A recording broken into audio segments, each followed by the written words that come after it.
Буцаад миний YouTube channel тавтан морил би өнөөдөр та нарт дахиад нэг болсон явдлын тухай ярьж өгнө. Эхлээс өмнө би түрүүний өмнөх видеон дээр хэлснээ дахиад нэг тавтаж хэлжээ. Та нар миний өмнөх тэр арсны арчилгааны видеог үзэг бол үзээрэй. Ингээ болсон явдал үздэг хүмүүс нь яг л би тэрний яг ихэнд нь нэг 5 минут энэ болсон явдлын тухай ярьсан. Тэгээ тэрийг үзээрэй. Гэхдээ би жоохон товчхон ингээ тавтаад хэлчихье. Би та нарт ганцхан юм ингээ тодруулмаар тэр нь бол би хизээч ингээ хүсэхгүй байгаа юм аа.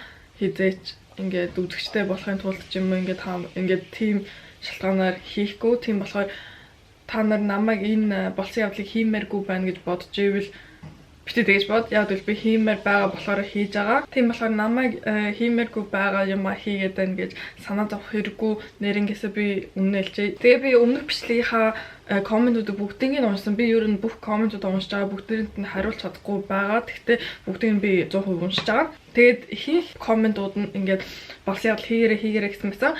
Гэхдээ ингээд болсон явдал битээ хий гэсэн хүмүүсийнх нь одоо ингээд аргумент нь одоо ингээд битээ хий гэсэн хүмүүсийнх нь юм шалтгаанууд нь илүү урт тэгээд илүү юм одоо юм бодуулахаар одоо ингээд сайн шалтгаанууд. Тийм болохоор би бас жоохон ингээд бодож байгаа. Яг яахаасаа мэдгүй. Гэхдээ ямар ч ингээд одоохондоо өргөлүүлээ байж. Тэгээд та нар дараачихаа болсон явдлыг үзмээр байвал 50000 лайк дараарай. Тэгээд 50000 лайк хүрэхгүй байх юм бол би 7 хоногийн дараа юм 2-7 хоногийн дараа ингээд цаанаасаа зүгээр хийчихье. Гэхдээ 50000 хүрэх юм бол би шууд тэр өдрөө өөр юм бичиж эхлэе. Босноо. За, одоо эхэлцгээе. Миний өнөөдрийн ярих болсон явдал бол Шведэд болсон хамгийн том дээрэм, хамгийн их мөнгөтэй дээрэм. Тэрний талаар ярина. Тэгээ энэ явдал бол Орландод болсон. Орландо гэдэг чинь одоо Шведийн нисэх онгоцны буудал 2002 оны 7 сарын 12-нд оройн 6 цагт Юван гэдэг нэг эрэгтэй ажилдаа орох гэсэн байна л да. Тэгээд Юваны ажил бол том үнэтэй юмнуудыг зөөдөг. Жишээ нь мөнгө ч юм уу одоо ийм транспорт машинууд байдаг шүү дээ. Тэр дотор ингээд мөнгө зөөд юм уу, үнэтэй юмнууд зөөдөг. Тэгээ бас юм чухал юмнууд зөөдөг. Тэгээ тэр машинд нь ингээд ер нь юу байгааг хинж мэдгүй тэр зөөж байгаа хүнээс бусдна. Одоо ийм тиймэрхүү ажил хийдэг. Тэгээ Юван ажил руугаа очоод тэгээ Юван энийг зөөж байгаа юм чинь бас их үн цэнтэй юм байна гэдгийг харж болно. Тийм болохоор харсан чинь 44 сая крон. Тэгээ ийм их мөнгө ер нь ингэж зөөгддөггүй. Гэхдээ яг энэ өдрийн ийм их мөнгө зөөгдөж байгаа шалтгаан нь бол өмнөх өдөр нь нэг хэсэг нэгээд явах хэрэгтэй байсан юм шиг лээ. Тэгсэн чинь тэр хэсгийнх нь онгоц нь зогссон. Ингээд яваагүй. Тийм болохоор ингээд энэ өдөртөө бүх мөнгө нь нэг нислэгээр очсон байлаа. Тэгээ энэ мөнгө бол Хонконгийн банкнаас ирсэн. Тэгээд Royal Scottish Bank гэдэг хоёр банкнаас ирсэн мөнгнүүд. Тэгээ энэ мөнгнүүд Exchange гэдэг Шведийн бас нэг банк, ингээ мөнгө сольдог банк тийшээ очих гэж байсан. Тэгээ энэ бол бэлэн мөнгнүүд. Тэгээ энэ бэлэн мөнгнүүд өөр улсын мөнгнүүд. Энэ мөнгөний нислэг болвол SK1254 гэдэг нислэг Лондонгоос Стокгольм руу ирж байгаа нислэг.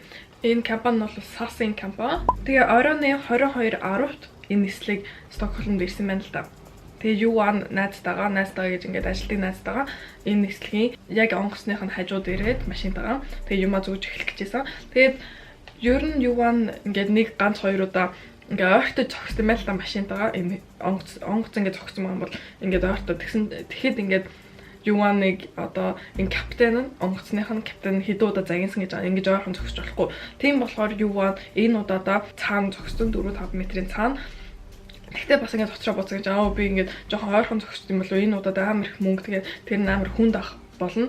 Тийм болохоор ойрхон зогсвол илүү амар байх гэж бодсон. Гэхдээ загнуулмааргүй байгаа болохоор ингээд 4-5 метрийн цаана зогссон. Тэгээд яг Юван нэг ийм уут тэр дотор шүү дээ 15 уут байгаа. Тэгээд нэг уутыг аваад тэгээд найз нэг уутанд эмхтэй ингээд найз нэг уутыг аваад тэгээд тэр хоёр машин руу ороод уутаа тавьж исэн чинь тэгсэн чинь ингээд амар нэг машин амар хурдтай орж ирэл зогссон байлаа. Тэгээ ингээд бромс ингээд амар дуураад гэж дуурдаг шүү дээ. Тэгээд зогссон. Тэр машин бол жоохон ингээд бараа өнгөтэй Volvo 850 гэдэг машин. Тэгсэн чинь 3-4 хүн байсан. Тэр дотор. Тэгээ хоёр нь гарч ирсэн юм шиг лээ. Би сайн тэрийг мэдгүй байна. Тэгээ хоёр нь гарч ирэх шиг болсон. Тэгээд ингээд тэнд болж байгаа юмнууд нь шүү дээ. Зөвхөн тэр хоёр одоо юу ган тэгээд тэр найз нь ингээд зөөх ёстой. Тэгээ нэг хүмүүс энэний талаар мэдгүй ингээд юурээс ингээд мэдэх ёсгүй хүмүүс тэгээд хамгаалалт байхгүй. Ингээд тэр хоёр хамгаалагч болж байгаа юу юм. Тэр хоёр тэгчүнгүүтээ онгоцонд байгаа ингээд ажилчид тэгээ тэд нар юу ч хийж чадахгүй штэ. Тэгээ тэд нар тэгэл тэр эдэл байгаа юу нь бол тэгээ хол хүмүүс байгаа. Бус хүмүүс нь. Тэгсэн чинь шууд машинтаа хүртшээд хоёр эрэхтэй буугаад тэгчүнгүүтээ нэг нь эхэлж зөөж эхэлж байгаа хгүй тэр ингээд онгоцон дотор байгаа мөнгнүүдийг. Тэгсэн чинь нөгөөт нь одоо тэр хоёрыг ингээд харж байгаа, сахиж байгаа. Тэгчүнгүүтээ тэр хоёр л ингээд зүгээр хэлснээр бай гэл тэгэл өөр юм хэлээгүй. Тэгээ юугаан тэнд хөвчих байхдаа ингээд хувцмовцыг харсан байна л да. Тэгсэн чинь ингээд масктай малгай өмссөн тэгчүнгүүтээ сасын хувцтай. Тэнгүүт ингээд юугаанаас гарахад ингээд ямар сонирн бэ ингээд яаж цаасын хувцтай тэгчүнгүүтээ яаж ийшээ орж ирээд ингээд зогссон бол одоо яг хаана байгааг бид нарыг мэдээ. Тэгээд хэдхэн минутын дараа болчлоо гэд нэг нь ойрлонгууд тэгээд машиндаа суугаад явцсан. Тэгээд тэд нар ингээд явж байгаа штэ. Гарах гад тэгсэн чинь ингээд өөр тийм юугаан шиг ажилтаа хүн харсан байна л да машинтайгаа ингээд том машинтайгаа. Тэгээд тэрийг харснуудаа зогсоох гээд шууд мөрөгцөн машинаараа. Тэгсэн чинь ингээд мөргөлдөөд тэг хэдэн секунд ингээд тэр дээрэмчнүүд ингээд гарч чадахгүй ингээд үлдсэн байна л да. Тэгчингүүтээ ингээд машин хүлгэсээр байгаа тэгчингүүтээ гараад тэгээ яваад гисэн. Тэгсэн чинь нөгөө машин ингээд яг даах гээд явсан чинь шууд нэг амар том буугаар буудаад эхэлсэн тэр машин лөө. Тэгээд тэр буу ийм буу. Тэгээ энэ буугаа ингээд ашигласан бас. Тэгээд цагдаа нар ирээд цагдаа нар хайж эхлээд тэгээ баг 30 ийм групп цагдаа нар хайсан. Баг 20 хүн тэнд байсан хүмүүсийг ингээ байцаасан ингээ юу болсныг сонсгоод тэгээд 2 машин олцсон. Тэгээ энэ 2 олцсон машин нь нэг нь ингээ тал шатцсан. Тэгээ нөгөөх нь ингээд дотроо бомбтой тэгтээ ингээ тэр бомбыг асгааг байсан. Тэгээ дараачийн өглөө ингээд энэ явдлыг хариуцах цагдаа эмэгтэй цагдаа очоод тэгээд жоохон юмнуудыг харж эхэлсэн байна л да. Одоо яаж орж ирсэн, яаж энийг хийсэн байх уу гэд жоохон харж эхэлсэн чи эднэр ингээд нэг одоо ингээд ийм хашлаг байгаа штэ. Онгоцны тэнд ингээд тэгээд онгоцны буудалж амар том штэ. Бүр амар том. Тэнгүүд ингээд тойроод ингээд хашлаг баа. Тэгтээ ингээд нэг хашлагаар нь орж ирсэн. Тэгээ тэр хашлаг нь бол ингээд авралтын хашлаг гэсэн. Тэр нь одоо ингээд юм болох юм бол тэрнгээр хүмүүс орж ирэхээр одоо ингээд амбуланс ч юм уу мэдгүй миний ойлгосноор тэгсэн. Тэр ингээд чоож байгаа байхгүй юу. Тэгэхээр тэр чоожийг ингээд таслаад тэгээ орж ирчингүүтээ дахиад нэг өөр шин чоож хийсэн. Ингээд хүмүүст мэдэгдүүлэхгүйгээр. Тэгчингүүтээ орж ирчингүүтээ эн чинь хэдэн километр машинаар явна штэ. Одоо ингээд яг хаана байгаа ингээд мэдхийн тулд ингээд амар олон. Тэгээ яжаад яг энэ үед барилга баригдчихсэн. Тийм болохоор ингээд өдөр болгон зам нь ингээд өөрчлөгдсөн. Ингээд яг хаана юу байгаа ингээд өдөр болгон өөрчлөгдсөн. Тэгээ энэ цагдаагийн хэлж байгаагаар бодсноор ингээд шууд бодсон юм нь бол ингээд дотроос хүн тусалсан байна. Ингээ Орландод ажилтдаг яг энэ онгоцыг хизээ ирэх тэгээд яаж энэ онгоцыг олох молох замыг ингээ зааж өгсөн хүн байх хэвээр. Яг бол эдгээр өөрсдөө ингэж аваад хизээч ингээд олж чадхааргүй газар. Тэгээд тэгэж бодож эхэлж байгаа. Нэг бас сони юм ингээд энэ хэд гарахад штэ машин аваад ингээ гарсан штэ. Яг орж ирсэн тэр хашаанаас гарч буцаа гарсан байхгүй юу. Тэгээд тэр хашаагаа ингээд буцаа тэр чоожийг авах гээд ингээ буугаад ингэж хахад хүмүүс харсан. Одоо ингээд бус онгоцын хүмүүс, капитан ажилтны хүмүүс гарч авч байгааг харсан. Гэхдээ тэд нар нэг юм бодоогүй ингээд нэг тоогоогүй. Тэгээд 15 уутны 13 нь алга болсон. Тийм болохоор тэр хоёр машин тасан хоёр нь баг үлдсэн юм шиг би сайн мэдэхгүй байна. Гэхдээ ямар ч авсан гэж хэлсэн дээ. Гэхдээ ямар ч тэр хоёр ямар ч хоёр уут нь үлдээ. Яг энэ үед хинч цагдаа нарч ингээд хинч энэ уутан дотор хэрэг үн цэнтэй мөнгө байгааг хинч мэдгүй. Мэдж байгаа хоёр хүн байна. Тэр нь бол тэр Лондонгоос ингээд явуулсан хүн нь одоо ингээд транспорт хийсэн хүн нь тэгээд юу транспортоо ингээд эхэлж ажиллахаас өмнө ингээд харсан цаасаа. Тэр хоёр л ингээд бүх мөнгөийг мэдж байгаа. Тэгээд цагдаа нар ингээд мөнгө алга болохоос өмнө ингээд хууртаа олох ёстой. Тийм болохоор хамгийн ихэнд тэр юуаныг аваад тэгээд барыг юуаныг шижилж эхэлсэн.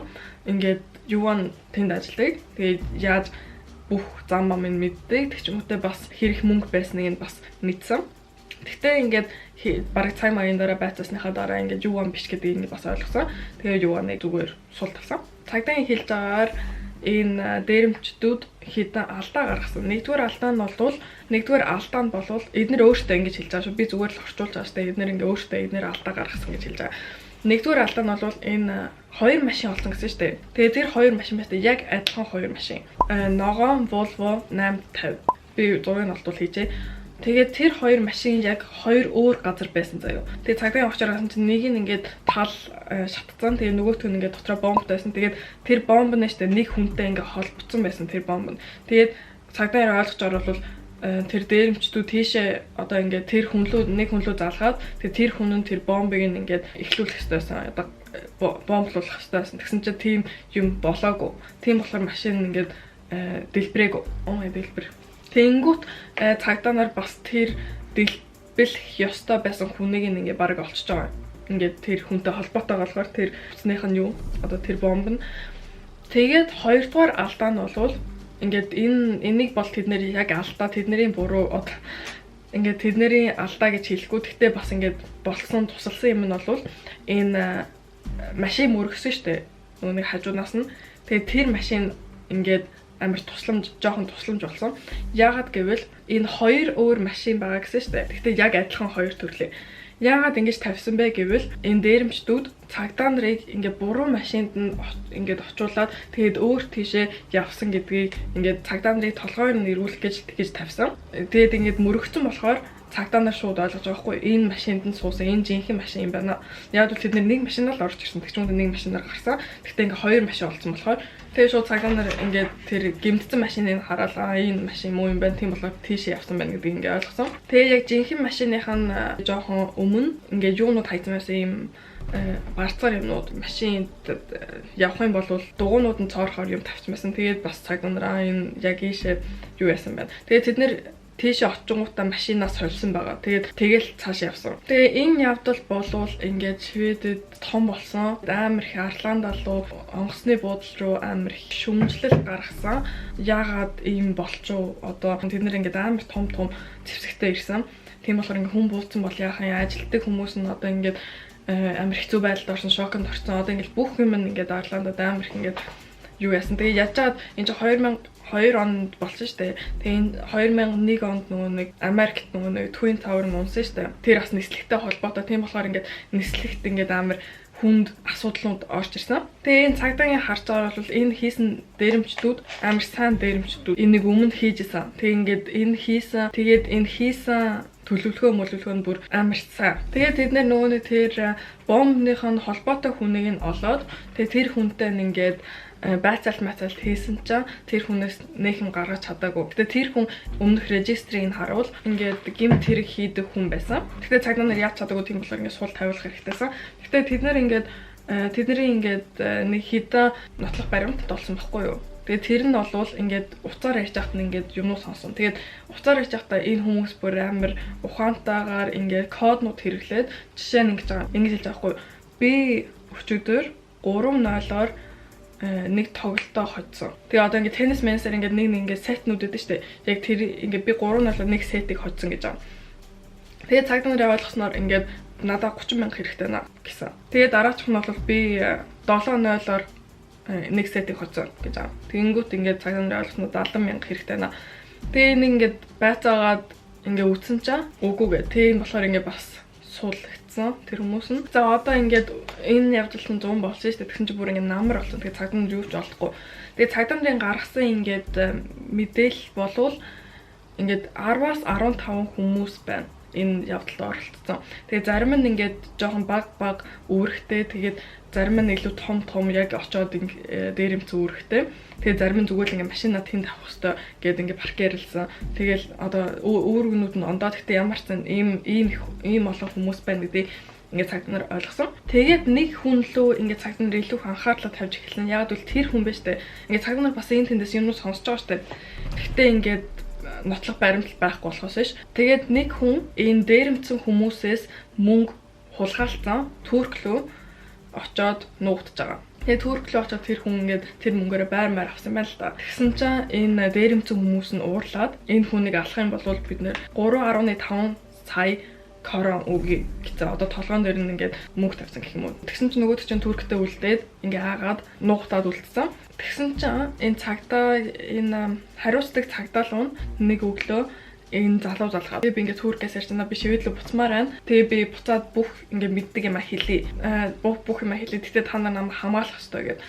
Тэгсэн чинь цагдаа нар заа гэ. Тэгээ энэ нэрээ тэгээд юмудаа ингээ хэлж байгаа байхгүй юу. Одоо яг юу болсныг тэгээд хин оролцсон бүх хүмүүсийг хэлээд тэгтээ ингээ өөрийнхөө юу хэлээг өөрийнхөө талыг өөрөө юу хийснээ хэлээгүй тэнгүү цагдаа нар тэрийг ингээ жоохон одоо энэ хэлсэн түүхийг нь итгэмжгүй гэж шийдсэн. Яг л өөрийнхөө талаас ингээ өөрийнхөө хийсэн юм хэлэхгүй зүгээр бусдыг нь хэлээд тэгчмүүд ингээ чи заавал өөрийгөө бас юу хийснээ хэлэх ёстой юм би юу ч хийгээгүй гэд байсан болохоор энэ эрэгтэйг Вулкан гэнэ. Энэ эрэгтэй Вулкан гэнэ.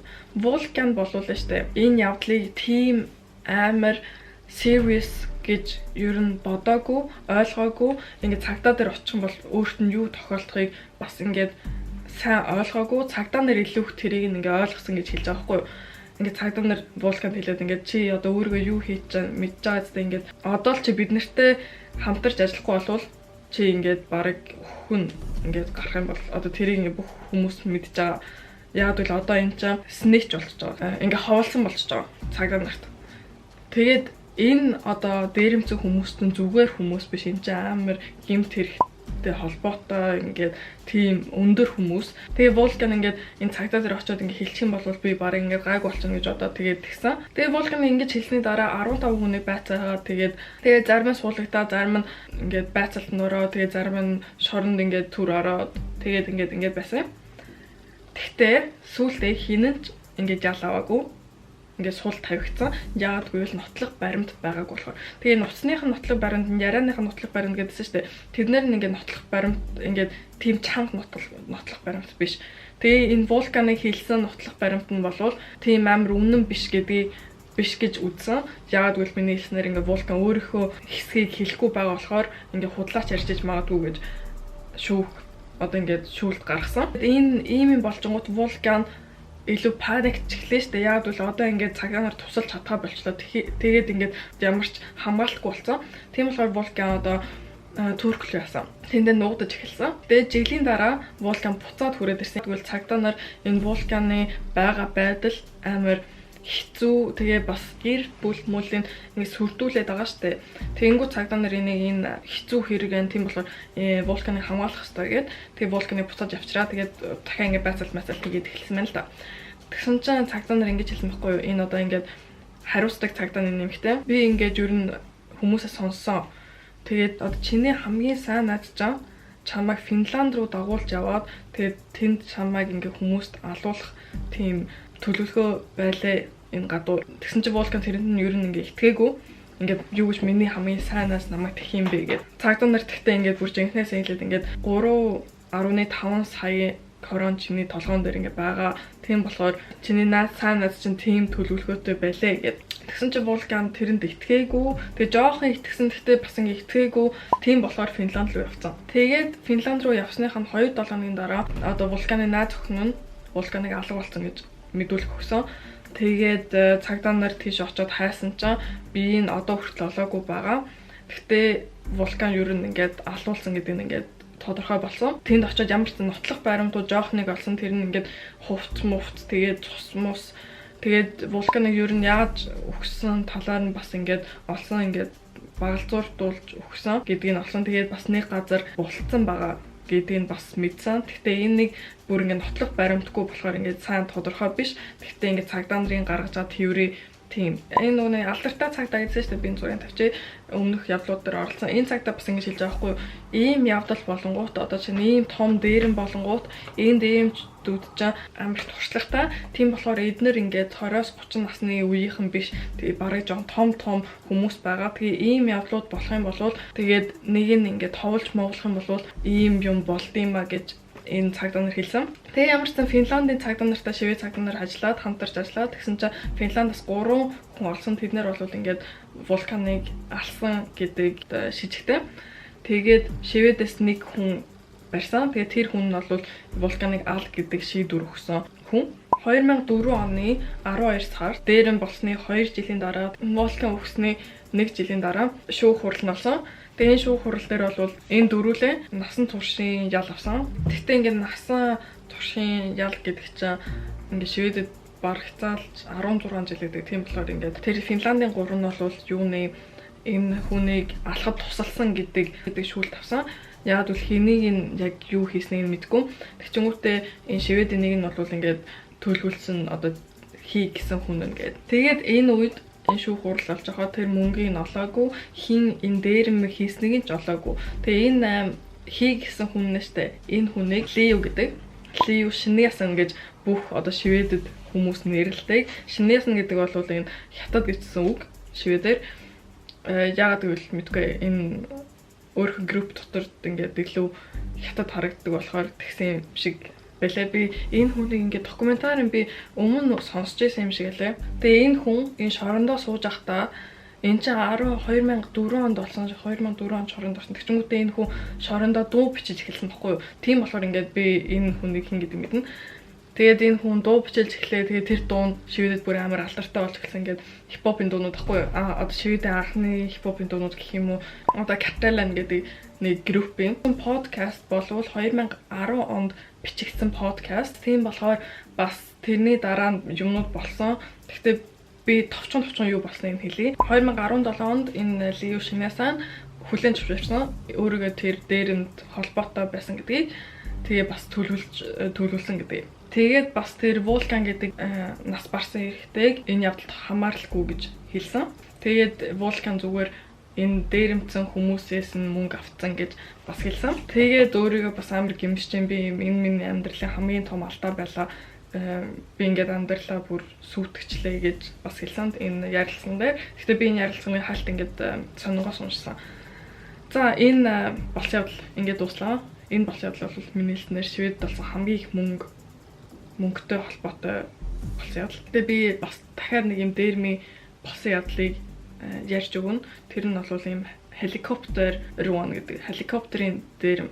Тэгээд энэ бол дэлхийд хамгийн том helicopter-ийн дээрэм гэж үздэг. За, ямар ч гэсэн имжлэг ингээд дуусгая. Та нар дараагийн бичлэг үзмээрээ 5000 лайк дараарай. Тэгээд тэгэх юм бол би дараагийн бичлэг хийж эхлэе. Тэгээд та нарт имжлэг таалагдсан бол лайк дараарай, коммент хийрэй, subscribe дараарай. Тэгээд бас зүгээр үзэж олно. Тэгээд дараагийн бичлэгэн дээр уулзъя.